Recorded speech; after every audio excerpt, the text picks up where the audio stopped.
ನೀವು ಏನಪ್ಪ ಅಂದ್ರೆ ಶಾಸಕ ಸ್ಥಾನಗಳಲ್ಲಿ ಹೆಚ್ಚಿಗೆ ಆದ್ಯತೆ ಕೊಡ್ತಾ ಇಲ್ಲ, ನಮ್ಮ ಜನಸಂಖ್ಯೆ ತಕ್ಕಾಗೆ ನೀವು ನಮಗೆ ಟಿಕೆಟ್ ಕೊಡ್ತಾ ಇಲ್ಲ, ನಮ್ಮ ಸೌಲಭ್ಯಗಳನ್ನು ಕೊಡ್ತಾ ಇಲ್ಲ ಅನ್ನುವಂಥ ಪ್ರಬಲವಾದ ವಾದವನ್ನು ಈ ಬ್ರಾಹ್ಮಣ ಸಮುದಾಯದವ್ರು ಮಾಡ್ತಾ ಇದ್ದಾರೆ.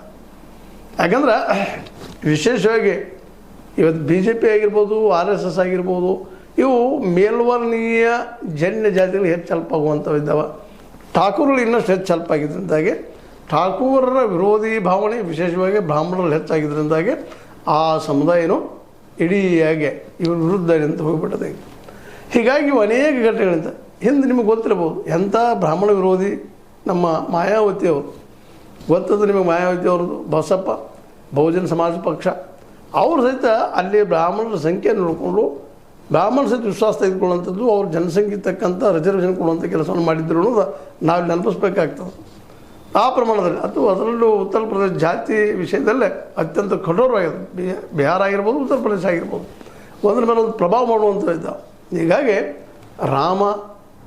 ರಾಮನ ಹುಂಡಿ ಕದ್ದಿದ್ದು, ಅದರ ನಂತರ ಇವತ್ತು ಮಕ್ಕಳಿಗೆ ಶಿಕ್ಷಣ ಇಲ್ಲದಂಥ ಪರಿಸ್ಥಿತಿ, ಅದರಲ್ಲಿ ಅಲ್ಫಾಗಳು ಜಂಜಿಗಳು ಸಹಿತ ಇವತ್ತು ಗೊತ್ತದ. ಅದು ದೆಹಲಿಯಲ್ಲಿ ನಡೆದಂಥ ಘಟನೆಯಿಂದ ಅವರು ದೂರಿಸ್ತಾ ಇದ್ದಾರೆ.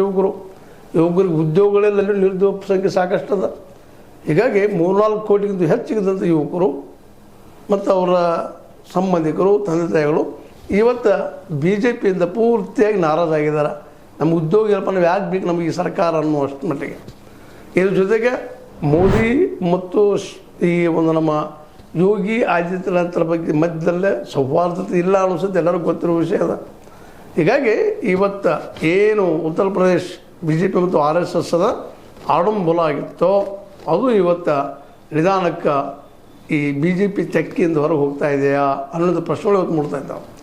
ಒಟ್ಟಾರೆಯಾಗಿ ಉತ್ತರ ಪ್ರದೇಶ ಏನಾದರೂ ಸಪೋಸ್ BJP ಕೈ ಬಿಟ್ಟು ಹೋದರೆ ನಿಶ್ಚಿತ ಅನ್ನಿಸ್ತದೆ ಮುಂದಿನ ದಿನಗಳಲ್ಲಿ ರಾಷ್ಟ್ರ ಮಟ್ಟದಲ್ಲೂ ದೊಡ್ಡ